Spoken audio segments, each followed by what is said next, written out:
এই ধরনের ব্যতিক্রমী অনুষ্ঠান করা কখনোই সম্ভব হতো না।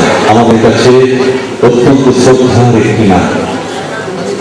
তার স্মরণে আমাদের বিনীত শ্রদ্ধাঞ্জলি। রাহুলদেব বর্মন যিনি প্রাচ্য এবং পাশ্চাত্যের সঙ্গীতের এক অদ্ভুত মেলবন্ধন ঘটিয়েছিলেন। তৃতীয় পর্বে আমরা রাখছি আমাদের নৃত্য কোলাজ ফিরে দেখি বাংলার উপর। এইখানে যারা উপস্থিত আছেন তার সঙ্গে আছেন আরো একজন নবীন শিল্পী। আমাদের কলাবিহারের উদ্দেশ্য কিছু সম্ভাবনাময় শিল্পীকে তুলে ধরা। সেই ধরনের কাজই কলাবিহার নিরক্ষর করে চলেছে। আমরা আমাদের মাঝে পেয়েছি এইরকমই আরেকজন সম্ভাবনাময় শিল্পী শ্রী বিত্তমান ভট্টাচার্য, বয়সে কিশোর। সেও রাহুলদেব বর্মনের প্রতি গান গেয়ে তার শ্রদ্ধা নিবেদন করবে। শুরু করছি আমাদের শিল্পীদের পুষ্পস্তবক বিতরণ অনুষ্ঠান। আমি আমাদের কলাবিহারের সভাপতি শ্রী নিখিল রঞ্জন ঘোষ মহাশয়কে অনুরোধ করব উনি যাতে পুষ্পস্তবক এবং স্মারক দিয়ে বরণ করে দেন। আমি প্রথমে শিল্পী শ্রী শ্রীকান্ত আচার্যকে বরণ করে নেওয়ার জন্য অনুরোধ জানাচ্ছি। আমরা বরণ করে নিলাম আমাদের প্রাণের শিল্পী, আমাদের মনের শিল্পী শ্রীকান্ত আচার্য। শিল্পী আমাদের প্রিয় শ্রী গৌতম ঘোষ, ওনাকে আমরা বরণ করে নেওয়ার জন্য অনুরোধ জানাচ্ছি। আমি বিজয় সিং গুপ্তকে অনুরোধ জানাচ্ছি উনি যাতে পুষ্পস্তবক স্মরণ নিয়ে। গৌতম ঘোষ আমাদের বাংলার গর্ব, আমাদের ভারতের গর্ব। শ্রী গৌতম ঘোষকে আমরা স্মারক এবং পুষ্পস্তবক দিয়ে বরণ করে নিলাম। এরপরে আমি অনুরোধ করব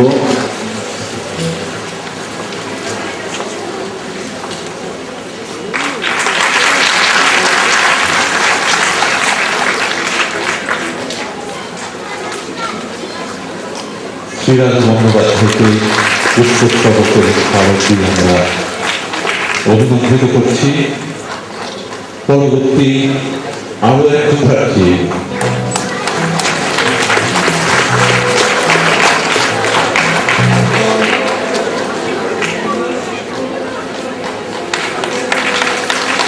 যদি মুখার্জিকে আমরা বরণ করে মুক্তি পুষ্পস্তবকের স্মারক দিয়ে।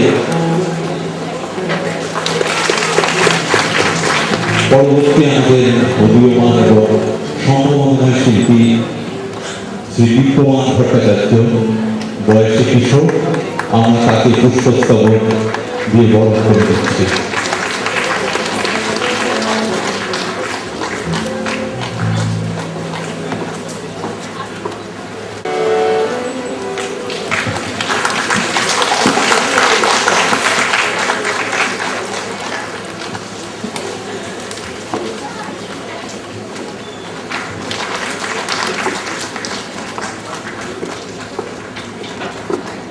সবার তরফ থেকে প্রতি শুভেচ্ছা, নমস্কার।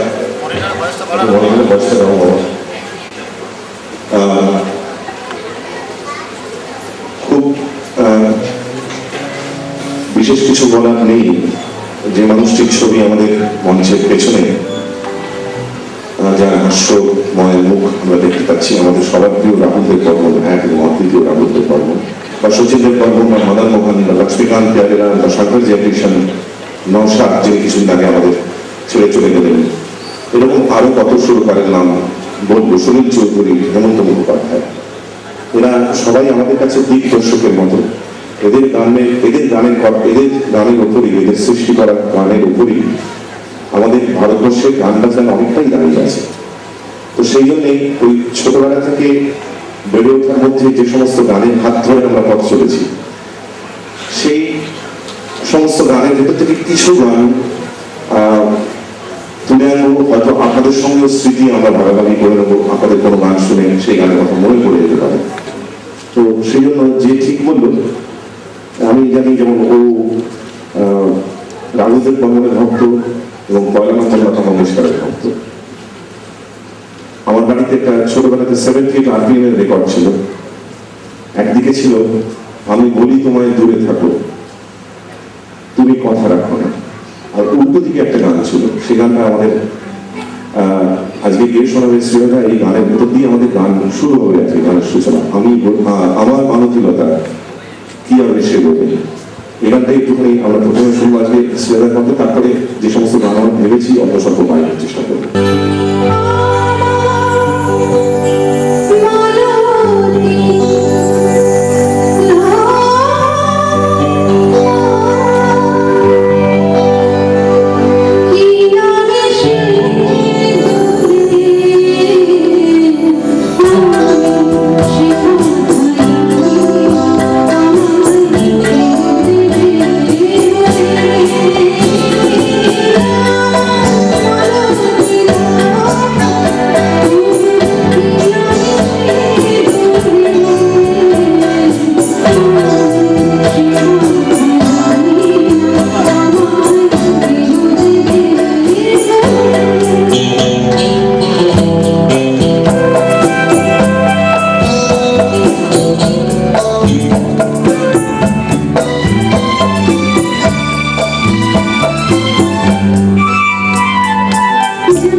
রেকর্ড করেছেন বেশিরভাগ গানই অন্য সুরকারের, অনেক গান করেছেন সলিল চৌধুরীর সুরে, হেমন্ত মুখোপাধ্যায়ের সুরেও রেকর্ড করেছিলেন, সতীনাথ মুখোপাধ্যায়ের সুরে করেছিলেন। কিন্তু রাহুল দেব বর্মনের সুরে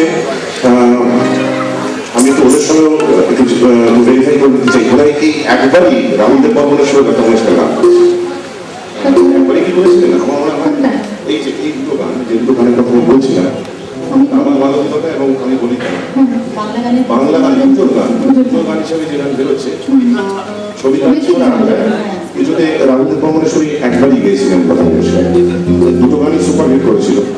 এই গানটার হিন্দিটা যেটা বললো সেটা কিশোর কুমার গিয়েছিলেন বলে হিন্দি গান। আমার মানবিকতা দুয়ের গান ছিল, কথা যে এবং কিশোর কুমার দুজনের গান।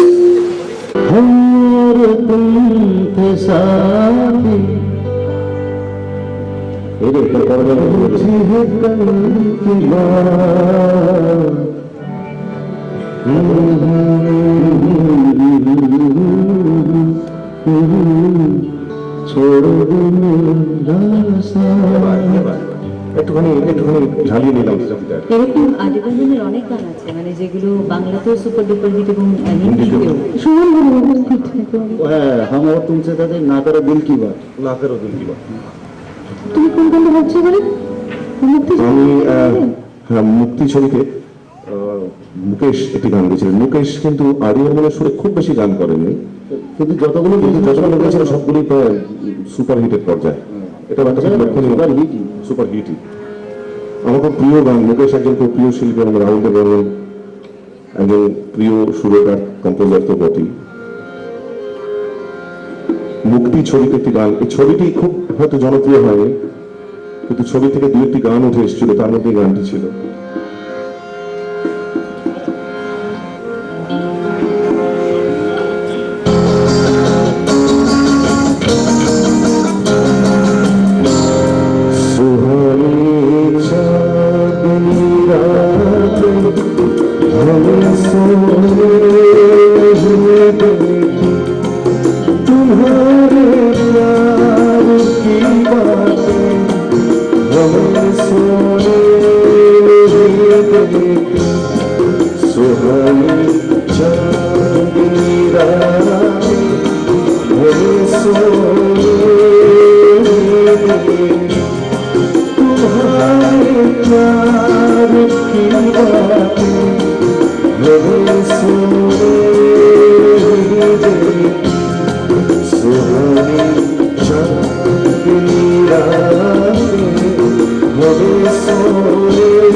नहीं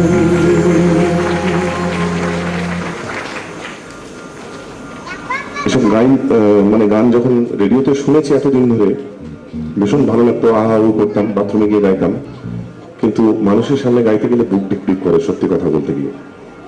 কারণ আদি বর্মনের এই কম্পোজিশন, এবং আমিও একটা এই গান সম্পর্কে একটা খুব ছোট্ট তথ্য জানি, সেটা কিছুদিন আগেই জানলাম সত্যি কথা বলতে। সেটা হচ্ছে যারা একটু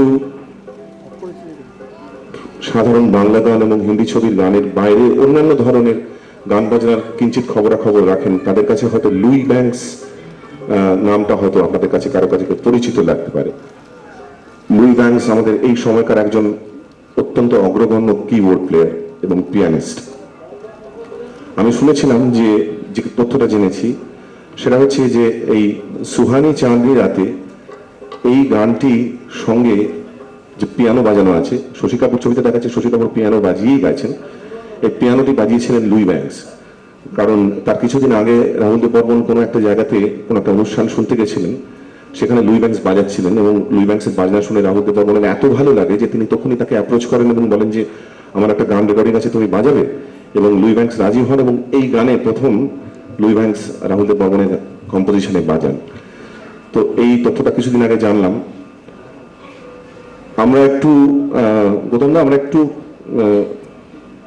একটু পেছন দিকে যাব। সোহানি চাঁদনি রাতের আগে, কিছুদিন আগে আরেকটা গান কম্পোজ হয়েছিল, সেটা তোমার খুব প্রিয় গান, আমি সেটাও জানি না। সেটা সেই গানটি কিশোর কুমার এবং লতা মঙ্গেশকর দুজনেই বোধহয় গেয়েছিলেন, যদিও ঠিক সেই অর্থে খুব ক্লাসিক্যাল ডুয়েট হয়তো নয়, হয়তো মানে পার্টের ডিস্ট্রিবিউশনটা কম বেশি ছিল। কিন্তু আজকে একটু তোমরা যদি, তুমি এবং আমাদের শ্রীরাধা বন্দ্যোপাধ্যায় দুজনে মিলে একসঙ্গে যদি একটু গানটা আমাদের শোনাও, আমাদের বড় ভালো লাগে আর কি, আর কিছুই না। শোনো তো?